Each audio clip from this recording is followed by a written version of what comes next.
Welcome to the fourth event of the MUD Parcel Reading Series, which began in January 2021. I'm your host, Aryanil Mukherjee. I am a bilingual poet, essayist, editor, and translator who works as an engineering mathematician. I'm joined by Pat Clifford, poet, professor, and social worker, who is also my co-author and co-editor. The MUD Parcel Reading Series is an adjoint of the MUD Proposal, a webzine which began in 2013 that is international in scope and focuses on poetry and interdisciplinary literary arts. Today, we are extremely fortunate and excited to have with us Charles Bernstein, poet, professor, essayist, and much more, who is a stellar figure in international poetry in English and one of the fountainheads of what is known in the world today as American language poetry.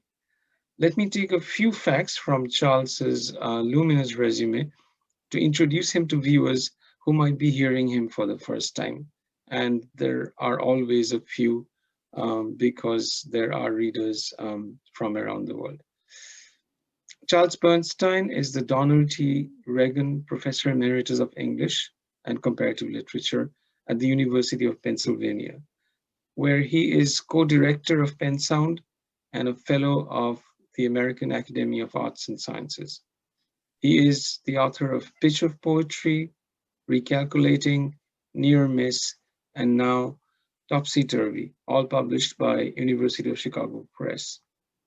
In 2019, Charles was awarded the Bollingen Prize for Poetry from Yale University, which is the highest American honor for lifetime achievement in poetry.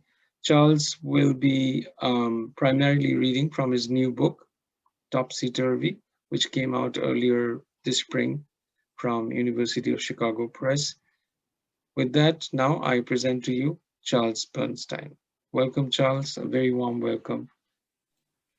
Well, it's absolutely terrific to be here with you and to do this reading. And then I'm looking forward to the conversation. We worked out in advance what I was going to read. And so I'll read one earlier poem, All the Whiskey in Heaven, the title poem from I selected, but then otherwise I'll be reading two long poems and one short poem from Topsy-Turvy. All the Whiskey in Heaven. Not for all the whiskey in heaven, not for all the flies in Vermont, not for all the tears in the basement, not for a million trips to Mars, not if you paid me in diamonds, not if you paid me in pearls, not if you gave me your pinky ring, not if you gave me your curls, not for all the fire in hell, not for all the blue in the sky, not for an empire of my own, not even for peace of mind. No, never. I'll never stop loving you, not till my heart beats its last. And even then in my words and my songs, I will love you all over again.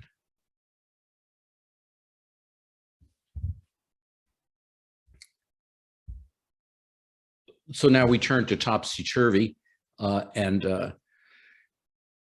12-year Universal Horoscope. So if you have the book, you can figure out your sign and your horoscope for the year for 12 years. But I thought for this reading, as we're in the tail end of 2021, I would read the horoscope for each sign for the upcoming year of 2022. I've really radically rethought the horoscope after really a lifetime of study and realized that one could use the calendar year for the horoscope. Each sign could have its fortune told for the full year ahead. So if you're a Cancer, here's what's in store for you in 2022. Anticipated reversals occur in unanticipated locations. Avoid planar surfaces. As Saturn and Pluto come into alignment, prepare for irrepressible nostalgia. Casual attachments provide a medley of diversions from long-term fantasies. Mix of sulfur and magnesium is at its height on the 12th and the 29th. Stay clear of disarticulating headwinds while remaining open to miscalibrated address. Seek pine and coconut flavored dishes. Preferred alcohol, anisette, neat. Leo. Reach out to long estranged family members to say, life is better without you. Don't back away from regrets. Outer Andromeda is fragmenting into deep time shallows. Time to stop the ambivalence and say no. Mid-month is best time for buying short, but avoid other financial transactions. Look over your back before making sudden move. Avoid disco. Linger in crinoline. Seek wool products and avoid rayon. Preferred alcohol, pisco sour. Virgo. Pegasus wars with Orion, but zones of calm when Pyxis is rising. Smells intensify in arboreal regions. Old lovers come to mind, posing immediate threat. Keep eye on interstitial aggravations. Turmeric and clove in 7th and 13 weeks will ward off transvirtual infection. Travel southward when possible, but not before 6 a.m. local time. Persons from Uruguay will offer gift, not necessary to return favor, but wait 1 week before opening. Seek volcanic dust. Preferred alcohol, Kosenkorva, with bitters. Libra. Turbulence in the nebula. Dark matter in retrovariance. Take only third offers. Dressed in chartreuse on even-numbered days and in mute orchid on odd days.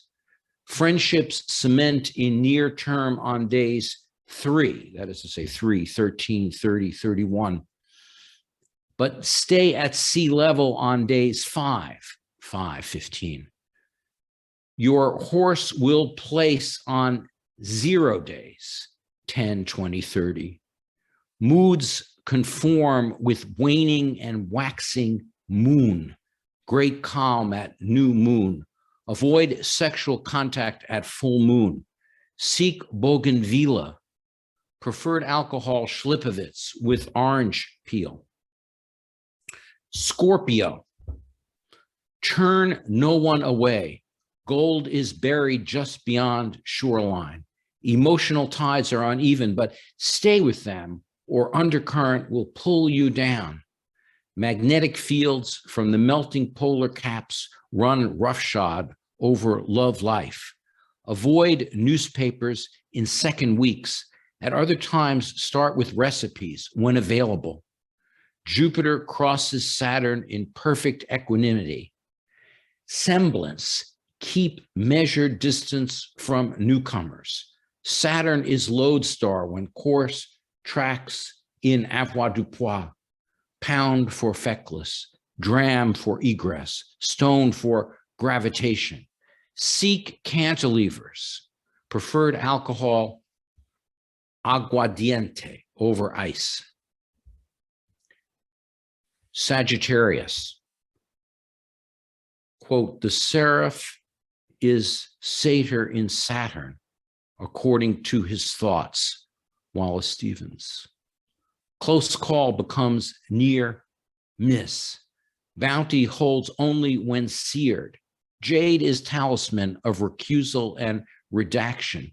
Aspiration punctuates lunar flares. Retreat in hollow days. Parry on pivots. Quote, the genius of misfortune is not a sentimentalist. Defy writ to rend. The tally is incendiary, but fortune comes in buckets. Disabled charms to charm. The following day rips away the scuff of last. Cleave to presenting. Adjacent insistence deems purpose. Seek such sentiment, not sentimental. Preferred alcohol, Drambuie, splits. Capricorn, cold mouth, hot lips. Perpetuate fevered state, outlives livid transiencies. Dig hard but seed ground. Solar flares quash unspoken dreams, but open path for development. Meteor showers in the south inflate currency. Lucky numbers 8, 13, 3, 31. Orient eastward for showers in the south inflate currency. Westward for reflection. Scent, basil. Keep cool under 60 degrees Fahrenheit on first and last days of every month except first and last months. Eat soup weekly, alternating hot and cold. Seek predisposition. Preferred alcohol, moonshine with rum. Aquarius. Watch for mid-Pacific squalls. Stay totally clear on such days. Even the smallest thought can betray you. Confide only in friends from past 5 years and only about matters that occurred over that time. Signs of incompatibility include swift and frequent eyelid clatter, extravagant hand motions, and midday drowsiness. Signs of compatibility include sudden rain, heightened gait, and tender elbow. High risk of falling into dark matter. Vigilance pays off on 3rd, 12th, and 19th day. Seek vermilion. Preferred alcohol, Trappist brandy, spritz. Pisces. What is most full seems empty, yet its use will never fail. What is most straight seems bent. The greatest skill seems like clumsiness. The greatest eloquence like stuttering, the Tao Te Ching. Climb to the tallest point within your reach, then lie flat at the lowest point, saying these words. Saturn's rings surround your despair. Have courage.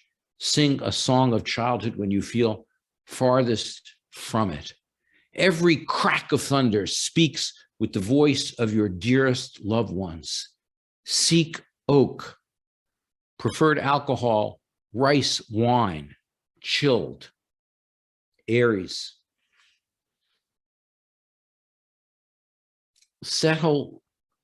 Aries. Settled matters unravel. Time to take the advantage. Tropical depressions complicate unfamiliar liaisons, provide opportunities for needed adventure. Catch a falling star and put it in your pocket. Uranus rising, auspicious for small bore improvements, but not major renovation. Act as if there is no point in a center. Galvanize desires against regret and regret against compulsory well-being. Birdsong provides big tip on holiday parties. Seek negative velocity. Preferred alcohol, mezcal with lemon. Taurus. Sharp descent of Calypso cluster drags Marmolian veil into direct imbrication. Lucky numbers -6, -18, -871. Lucky colors maroon, Dead Island blue, mustard gray. Stay pressurized. Do not leave capsule. Pseudoglossia is music from outer spheres, but Do not interpret or translate. Live in, not for, the moment. Seal the deal. Resistance is a form of divination. Seek adjacency. Preferred alcohol, cachaça, with lime and sugar. And finally, Gemini for the calendar year 2022. Let envy propel you to eternity. Otherwise, duck and cover. Orion lays bare prognosis. Structure treatment in response. Anxiety cools to fermenting antagonism. Perpetuate memorization. Sylvan linings, pocket outsize payouts. Scatter and flutter, halt, then heave hard. Use thyme and ginger on 6th and 8th of month. Otherwise, paprika, except in first and last days. Time will stand still at last moment. Follow the radiant sound of whoosh and whap. Declare insolvency as metaphysical foundation. Blur affinities and self-identifications.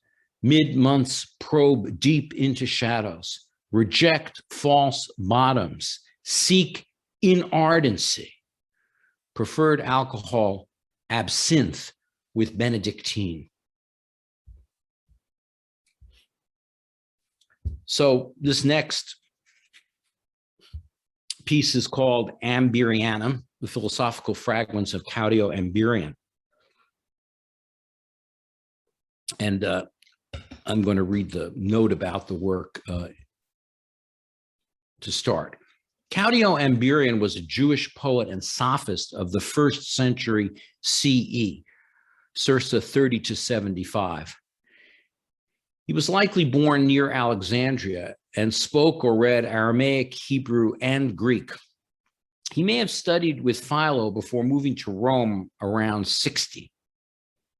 In Rome, Amberian started a small school for sophistry, where he engaged students in Socratic-style dialogues. In addition, Amberian was a counselor to Nero, and in the last couple, Amberian was a counselor to Nero in the last couple of days of his reign, following the fire. And he helped to set the ground for the move of Josephus and his entourage from Jerusalem to Rome in 71. The only previous translation of Amberian's work, an untitled poem, was published in Girly Man. At his school in Rome, Amberian spoke in a broken or pidgin Latin that some of his students called barbaric. The only record we have of his writings are the Latin transcriptions made by these notoriously unreliable and sometimes hostile students. The Amberianum was reconstructed from shreds and shards at the Sid Caesar Center for Dysgraphic Studies. Missing words and the seeming of disconnected parts likely mar the work. The Latin manuscript was discovered on October 4th, 1895, buried under a former Minsk dry goods store. The story of the miraculous finding of the Amberium has been told in the award-winning book, The Oi, How the World Became Pataquarical. So what I've done is to translate the Latin into something like English, and note that I'm following the barbaric Latin of Amberian, so that the pronunciation and some of the syntax and so on is not proper. So the first is abolens sensa numquam liberare cogitatione. Abolishing reason will never free thought. Etiam homo fastus scribere posa bonum carmen, sed suis no amo. Even a self-righteous man can write a good poem, but it's not likely.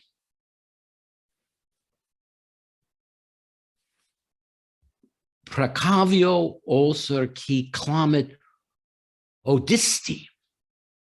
Beware the bigot who shouts out, bigot. Numquam homo qui mendaci loquimini veritatem. Even a liar sometimes must tell the truth.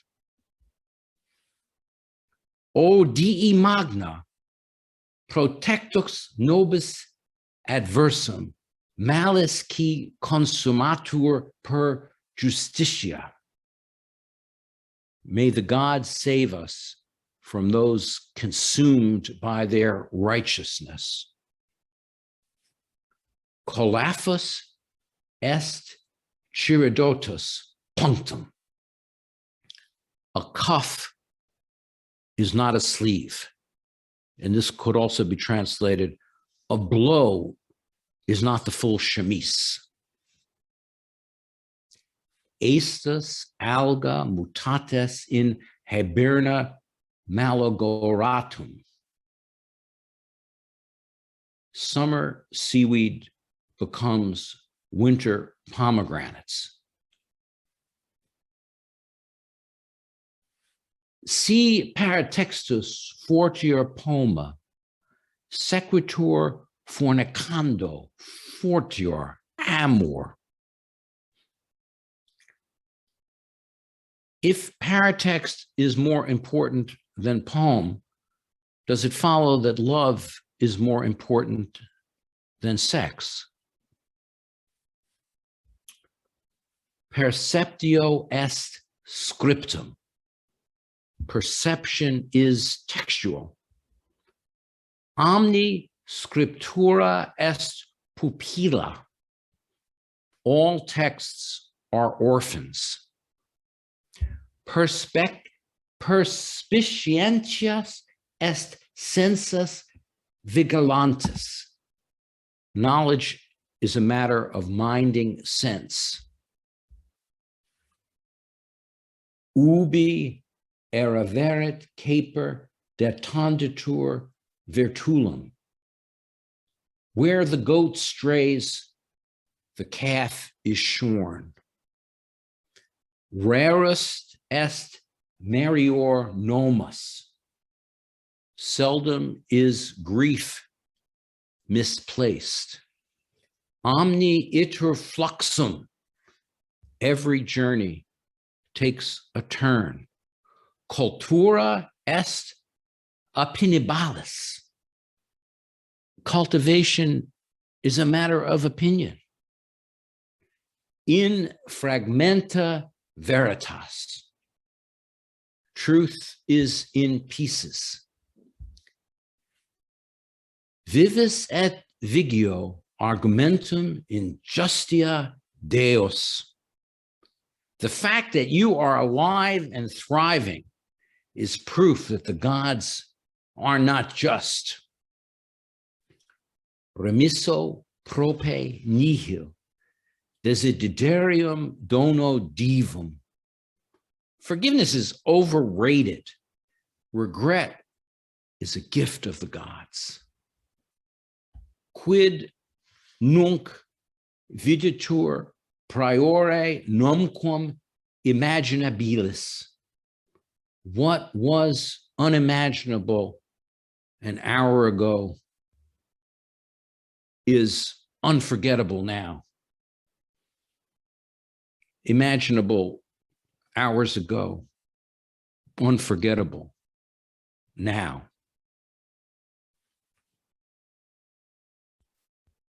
Proximi sui ruina unius hominis felicitatem. One man's catastrophe is his neighbor's good fortune.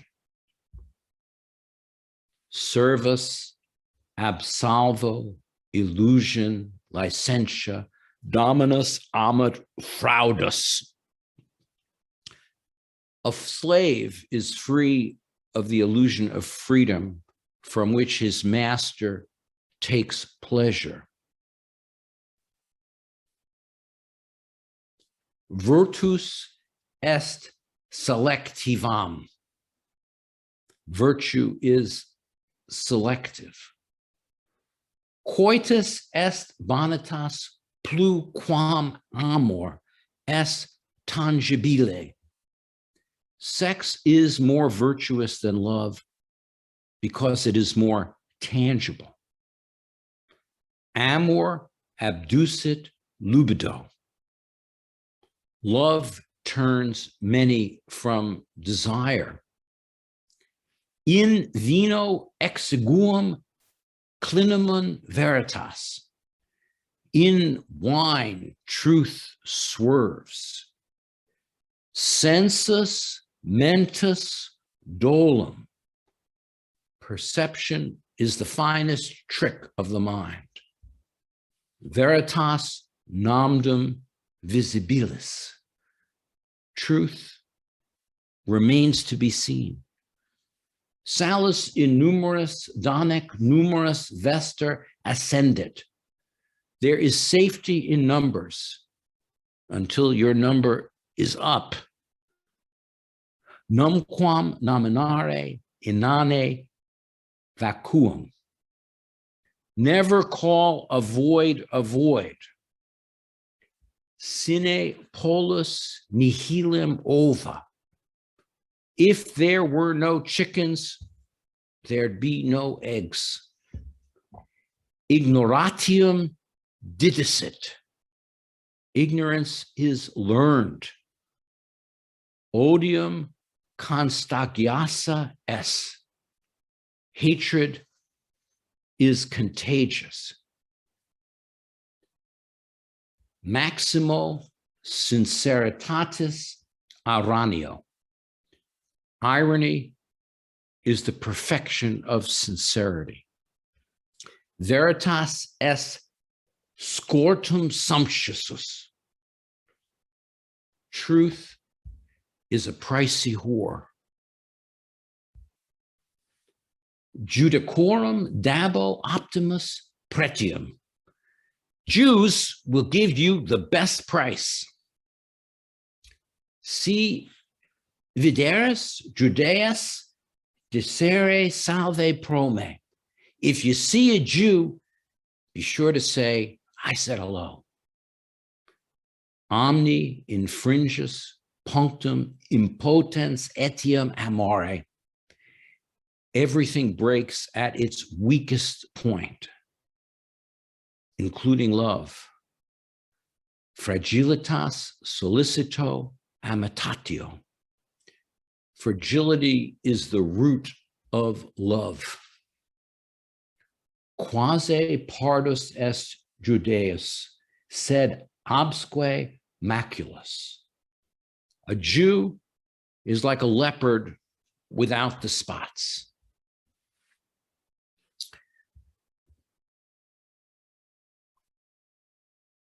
And I'm going to end with a very short poem written in dedication to Peter Gizzi. And it's called Disorders of Articulation. Laments too common, grief unsteady, dish crack just enough to almost break. We live on the line, or love to.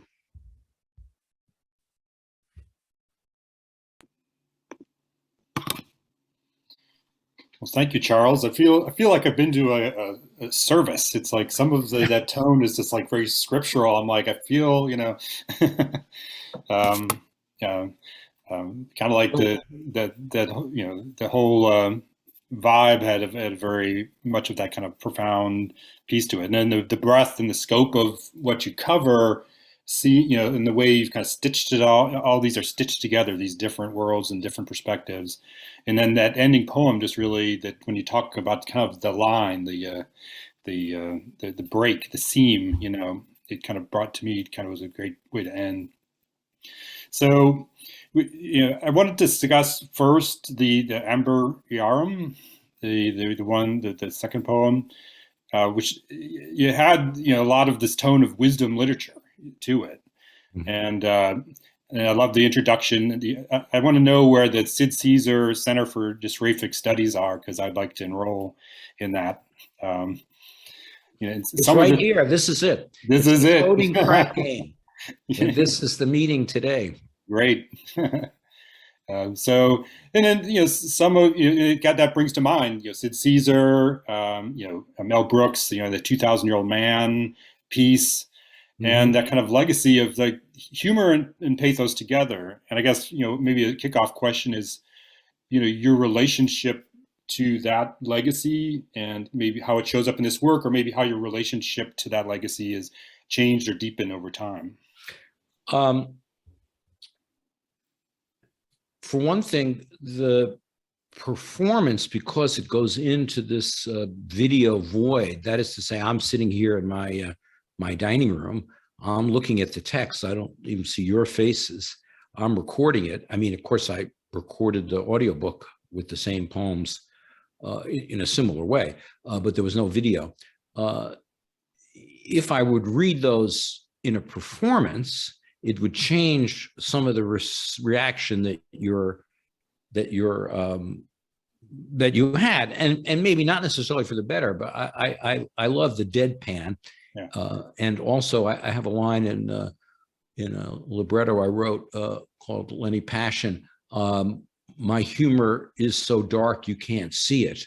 So I like when the comic almost becomes just disappears. So this is different than the entertainers who you mentioned, who were very important to me, and that you're absolutely right to think of this as a kind of Jewish shtick, and with the made-up Latin. I recently published a long essay on homophonic translation, which talks a lot about Sid Caesar.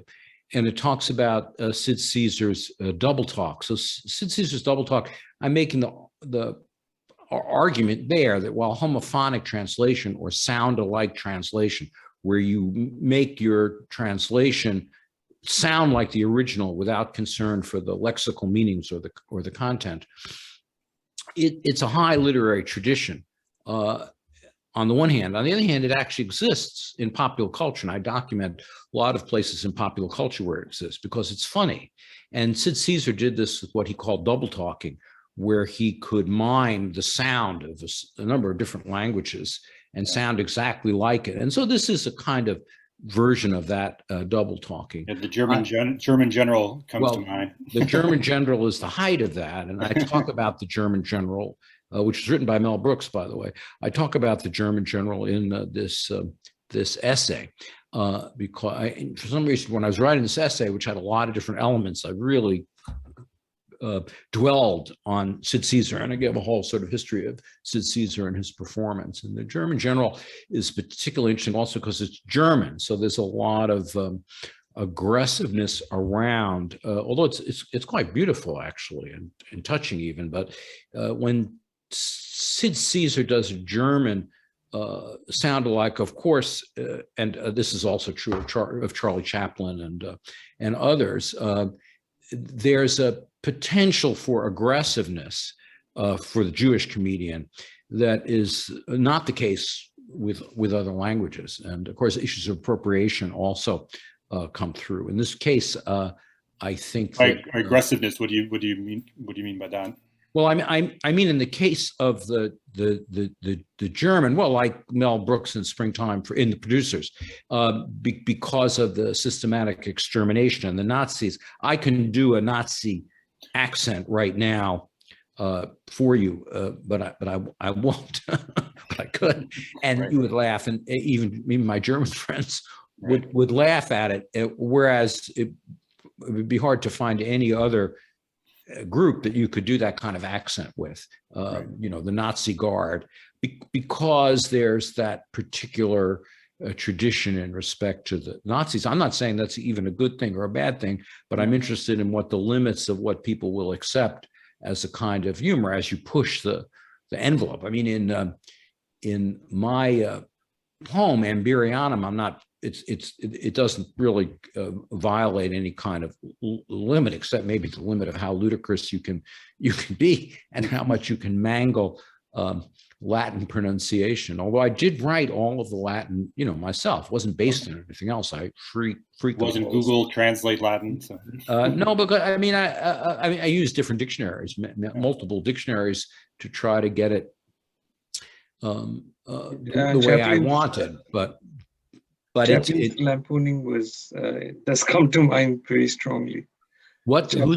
Chaplin's lampooning of Hitler and the German accent. Well, right, and of course, I talk about that again in this essay. I talk about that Hinkel, the German speech, which is also done in double talk or made up. Now, my Latin isn't made up. My Latin is actually kind of this strange interlingual Latin. Even the listeners here, as it went on, you could almost understand my Latin as I got to the end with the simpler 3 or 4 word Latin because of the roots. And of course, I did it that way. So it's almost, you can actually, if you can understand my made up Latin, that's, it's because I've distilled the essence of the Latin words and made it possible. At the same time, the aphorisms in that are aphorisms that I might well have included in another piece, and they're not, they're about irony, but they're also, to some degree about truth and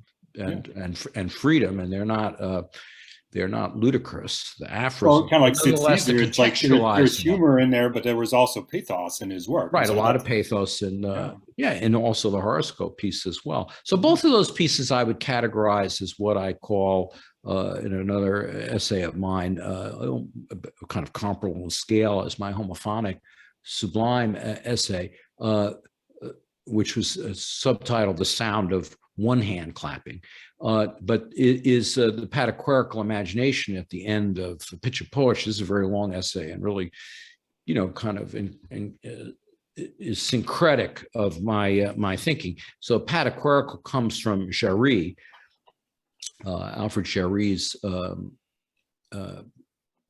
pataphysics, and which itself talks about the clinomen, which I actually mentioned. The clinomen comes up in my reading just now, the swerve from Lucretius. So there's the Latin Lucretius, very important part. And Lucretius is very important to the understanding of why I situate Amberian in that time, that first century CE. That's, of course, 100 years after Lucretius. But so it's kind of like post-Lucretian. But it's the pataphysical is a kind of, you could say it's Dadaist, you could say that it's absurd, but it's actually not the same. The pataquarical for me is a swerving from the conventional and the normal to allow for kind of oscillation and in a way more of a vividness. So that combination of bathos and the comic, and also, as you say, wisdom literature. I mean, in the horoscope, I even have a couple of lines from Wallace Stevens, and also from the Tao Te Ching. So you actually, especially that line, I put it in there just to resonate with this whole idea of American, or it's not just American, but astrological forecast, and it's mixed with a lot of stuff that isn't like that, but it nonetheless wants to make possible those kinds of sentences, or both ways. You could say, those sentences make possible the other sentences, but it certainly has, aspects of it which are, connected to lyric poetry that are embedded within. And for me, it allows that lyric poetry to, to be, like embedded, like they say in the Reporter, embedded into everyday life, embedded into the culture, and embedded into the ways in which wisdom literature, even the name, self-help, even the name, astrological forecasts as a newspaper genre, to take away from the possibilities that I'm interested in those genres, or in within language, what's possible, the kind of philosophical aspect. As they become degraded and repeated and commercialized, they lose something that's very powerful. I'm not saying that all commercial horoscopes or all commercial wisdom literature is bad. On the contrary, it's as Commercial good or bad wisdom as literature. it's as good or bad as poetry. A lot of poetry is bad. It's not commercial. So I'm not making a general comment. I don't like a lot of poetry. I don't like a lot of movies or TV, and I like some. So, but I'm interested in bringing that into a context in which it can't be understood within those conventional commercial formats or understandings because it's so odd.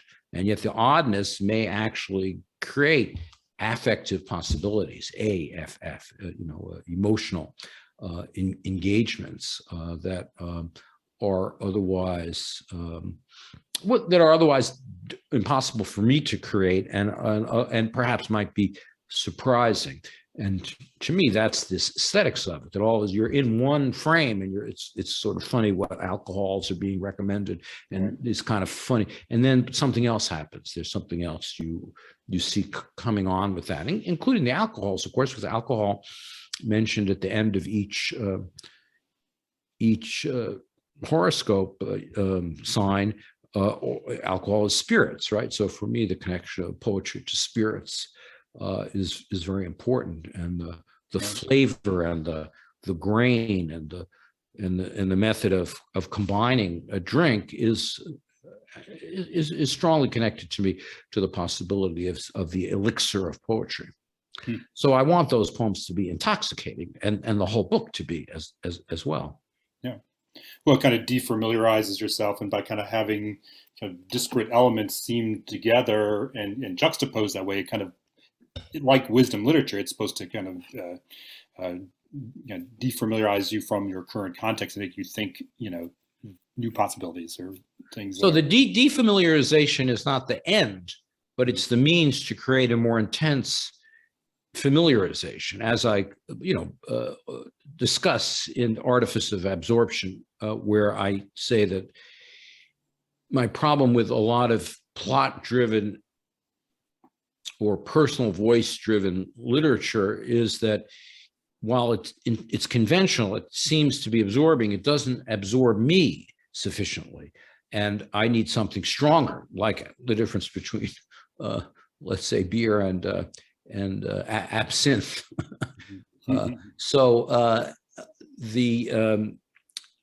I speak of using anti-absorptive techniques to absorptive ends, and that's, of course, similar to that. So the defamiliarization, or the austranie, the estrangement, the pataquarical, is a way to turn things around to allow for greater intensity of aesthetic experience, not to make things dissipate and not to increase entropy. Entropy is what I experience in things that claim to be non-entropic, and that's the kind of, even a liar sometimes has to sometimes tell the truth. Entropy is the inevitable background of conventional discourse, and which claims to be nutritious, claims to be giving you information, and so that's where the term topsy-turvy might come in.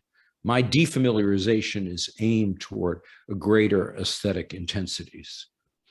Yeah, something kind of reminded me of Brian Eno's Oblique Strategies in a way, because it gives you these constraints that are seemingly random, are random in a way, but it causes you to maybe rethink your different choices or different possibilities based on that that seemingly random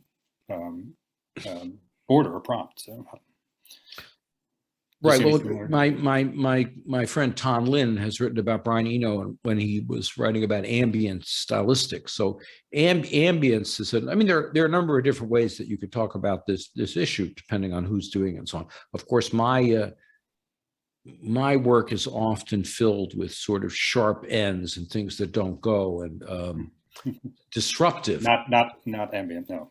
Disruptive. Well, but that can be ambient too. But I think ambience is you're more early Eno. Well, but it's connected in a spectrum of possibilities. However, curiously, just nothing even to do with a choice or what's better or worse, I do not have a kind of a rock and roll or a punk sensibility. And so my work isn't disruptive in that way. It's not vulgar in its language. It's not extreme in its content. It's the kind of shards and fissures I have are just based on, mispronunciations and bad puns and so on. So, but it's not really within a certain kind of disruptive noise that one gets in music and in some poetry. I mean, Bruce Andrews would be closer to that. He goes more in that direction than me, and I don't go in that direction it's not because I'm against it or anything like that, but it's my taste, and it's what I. Well, it's like a relationship to violence too. We mentioned that earlier. It's just a cognizant of violence, and that kind of informing the way things are broken and the way things are stitched. In some way. I had a question kind of relating to some of the work Aryanil and I did, and it has to do with translation and humor. And so, you have in a couple of different ways versions of translations going on, and some of them are translated to be jokes. Some things are translated jokes. What are some, hits or misses, so you say, of trying to translate humor that you kind of run across either in these works or in other works? There's a new issue of Boundary 2 that has just come out. I just got my copies a couple of days ago, and I think that there's a conceit sort of at the edge of right below Susan's portrait. There's a copy of it next to Topsy-Turvy. So that issue, edited by Paul Beauvais, it deals a lot with works that have been translated from other languages. So interviews that I did that were translated into those languages and published here for the first time, but also a number of introductions or afterwards or articles by translators or people who've read my work anyway outside of a US context, which is quite interesting to me to have gotten these kinds of responses from China, let's say, or India, because I love the idea of how people can hear things and reimagine them in a cultural context that made sense to you, to them. And that's become increasingly my focus. So in terms of translation, I work with a lot of translators. I'm fortunate because they write to me and they ask me questions and so on. And in general, of course, the problem with it's not just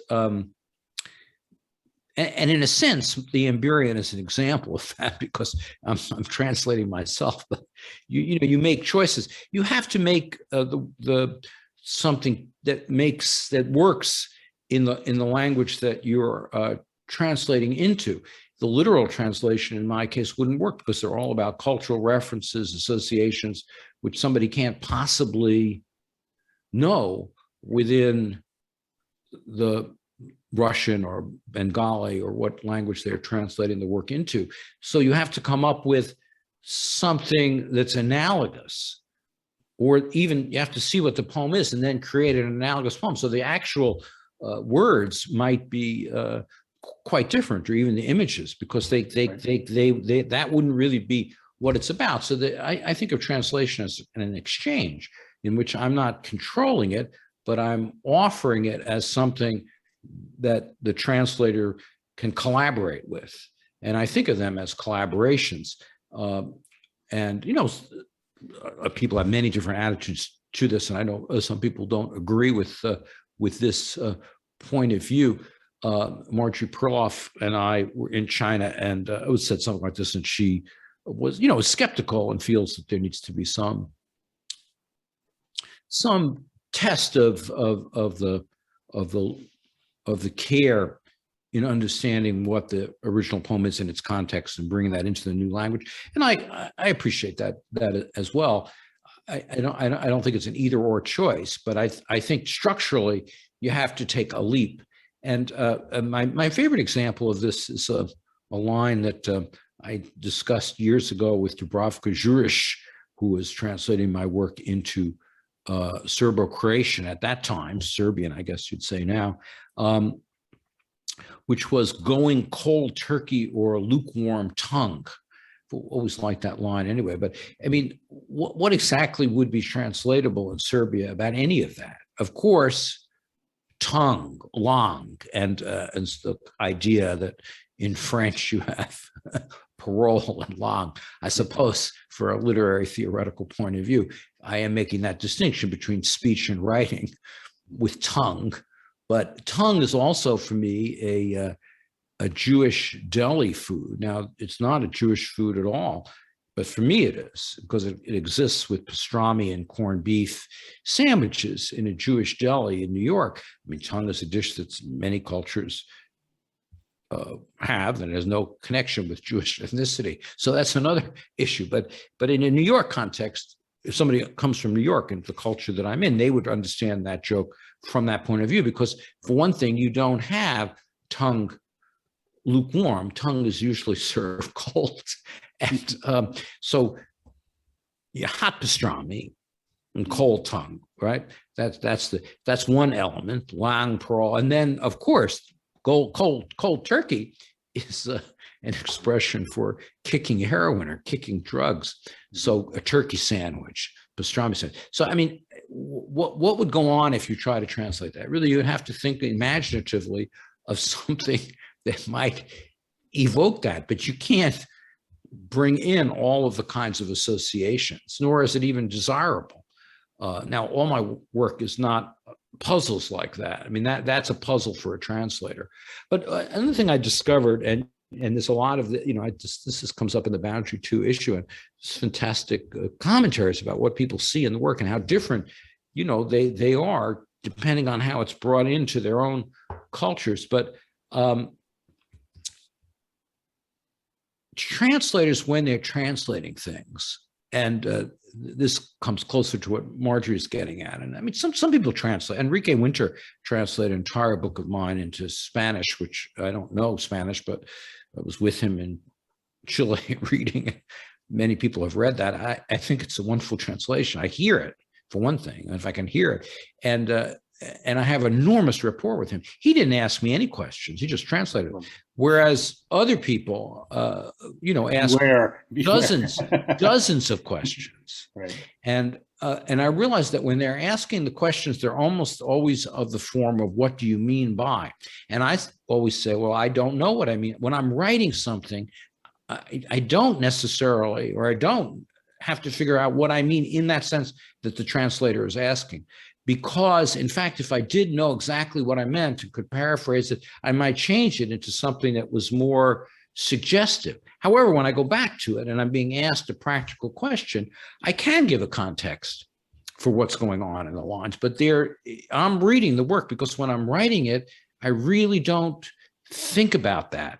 But I could well understand that even if you're going to try, in other words, I just given you a long explanation of going cold turkey and lukewarm. I can't explain it to somebody who's not familiar with those kind. I can't say what you're going to do, which is probably it's probably something that you have to think of some other kind of way. But there are a million examples of that where of course I know, especially as I often change. There's another example I think of from years ago in translating was.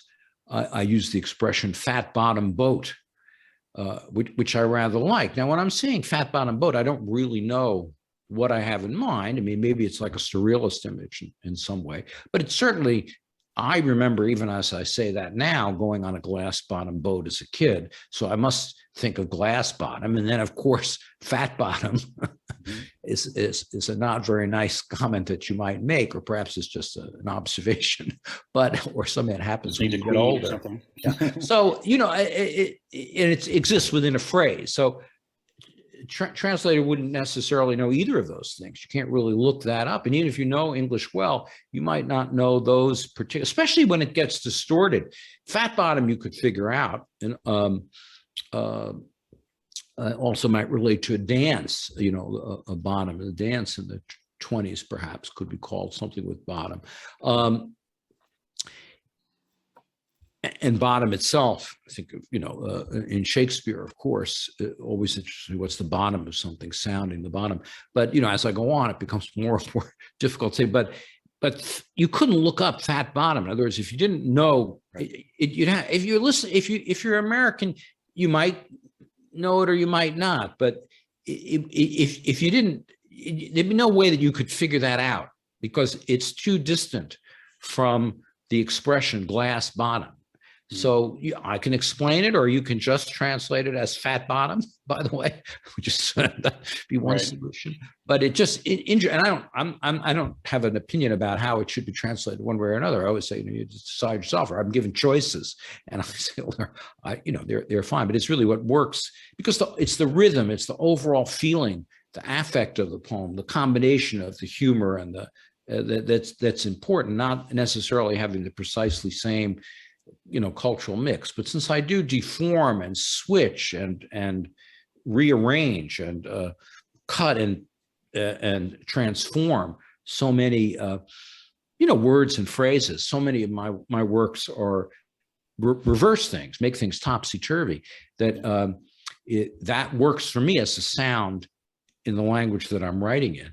Whoever is translating it creates poems in their language which can be inspired by that, but they do it in their language. And that's what's fun about working with translators. Right. And so I never would say, echoing T.S. Eliot, that's not what I meant at all. I would say, that is what I meant. Right. I never even thought of that it could be, because it's a transformation.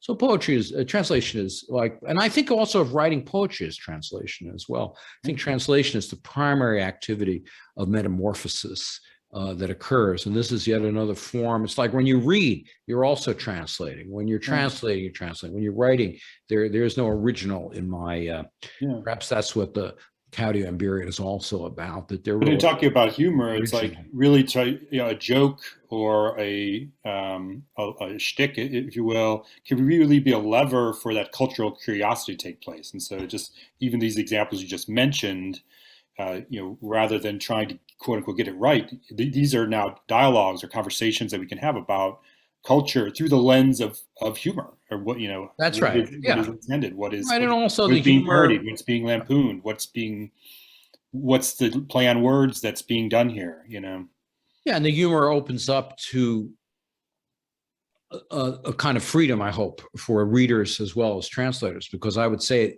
if there's a certain amount of mix of satire and the comic, and as well as bathos, let's say. So it seems to me that is something that you would want to be aware of when you're reading or translating. That mix, those different affective states. So you want to create something that's funny, something that has bathos, or something that has a satiric, something that's revert, something that isn't standard English. I mean, you can't translate stuff where you have ungrammatical, you flip words around and so on. You can't translate that in a standard way. Right. And then there are the traditions that you enter into within the languages of the people that you're interacting with, which I've become much more. When Aryanil first contacted me, it's one of my regrets, because now I'm working more with West Bengal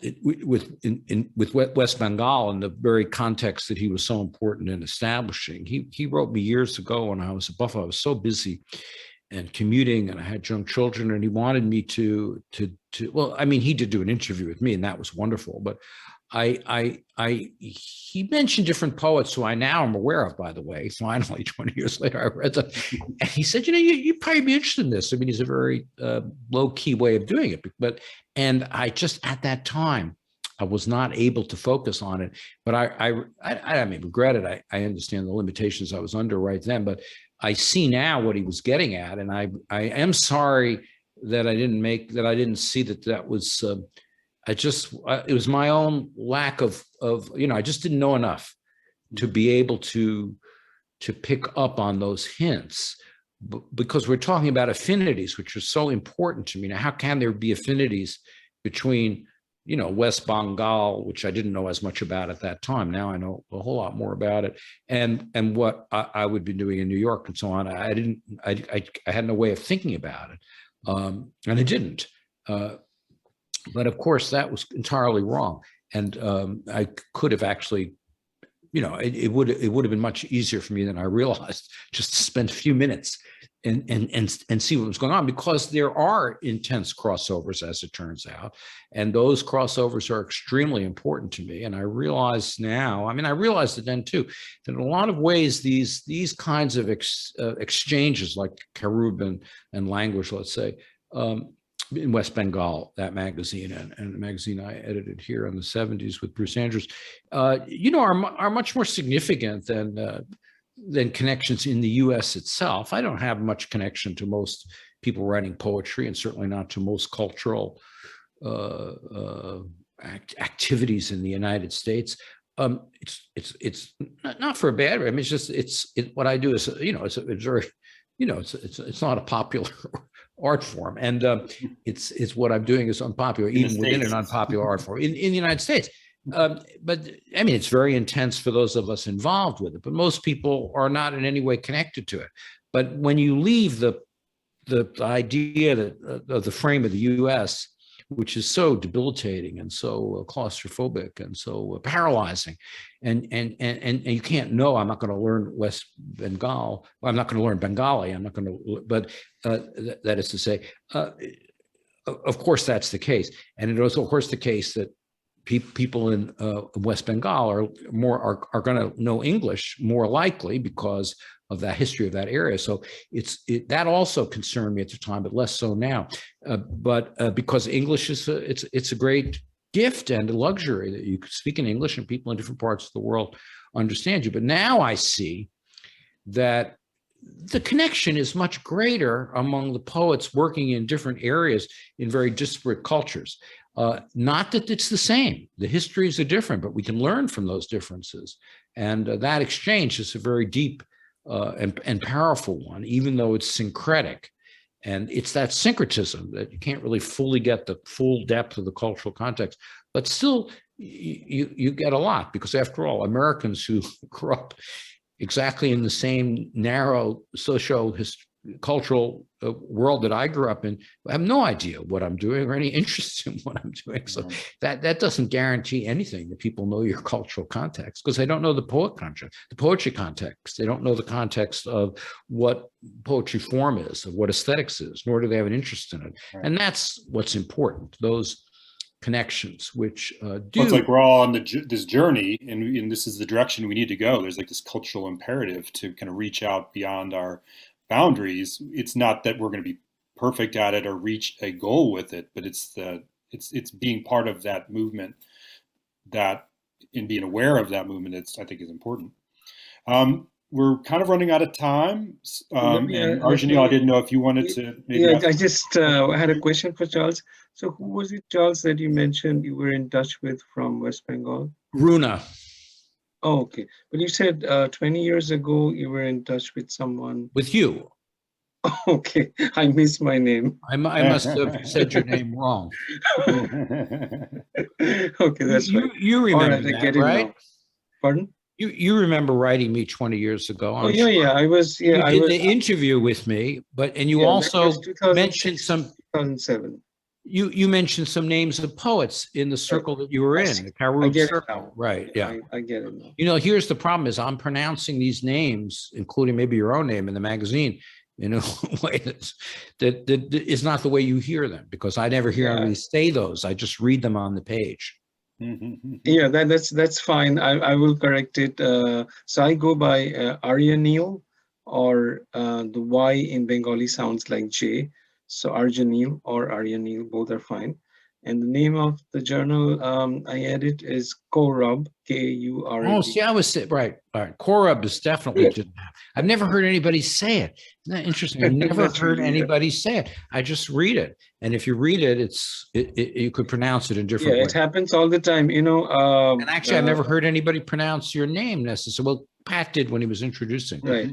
So, It does happen all the time. In fact, it reminds me of Pat, the book, because of which I actually met you, or you met me, which was George Oppin's translation of Buddhadev Bose, and where Buddhadev Bose used to edit a magazine called Kavita, right.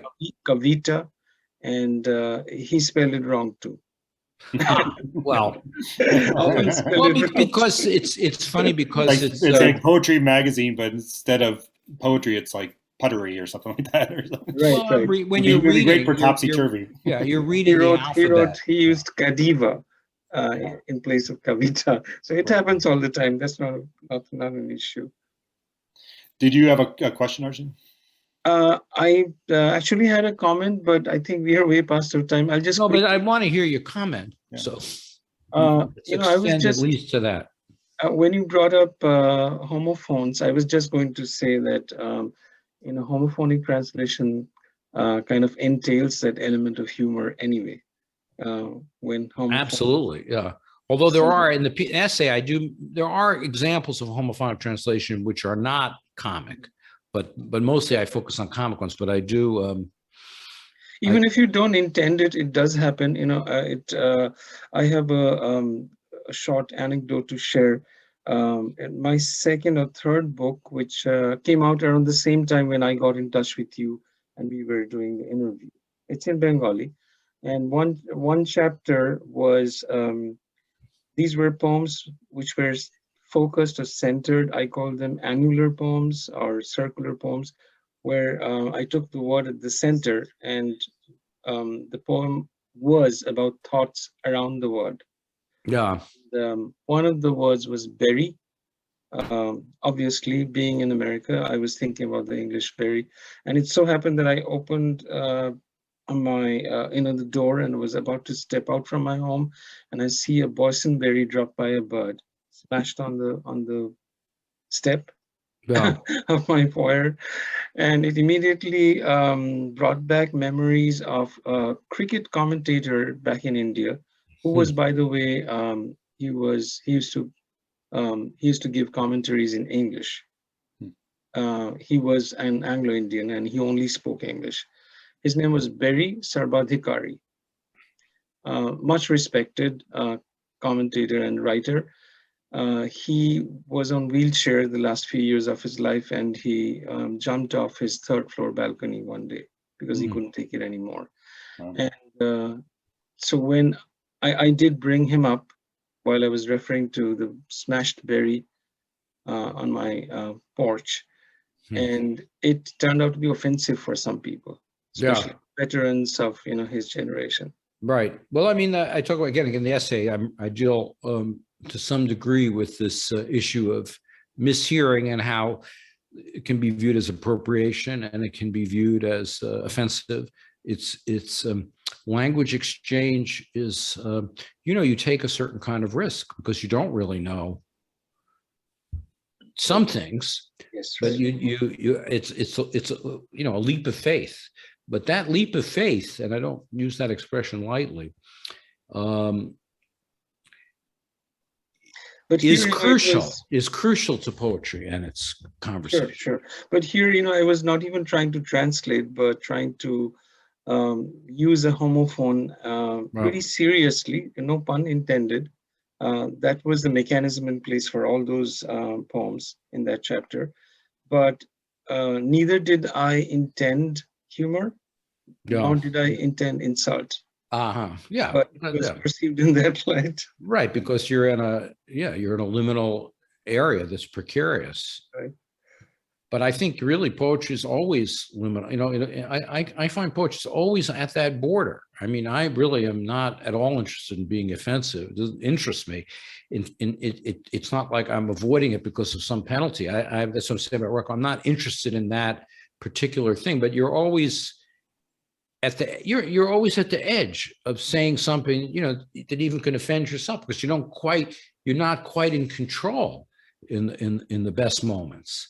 And you don't know, how somebody else might take something and so on. So it's that edge becomes, then when you bring it to something outside of your immediate context, much less New York or the US, which is so hegemonic, and anyway, the potential for connection is very great, but also the connection for friction is there. The friction is what reading is about for me, the resistance and the friction, and then the transformation of that into some kind of exchange or dialogue.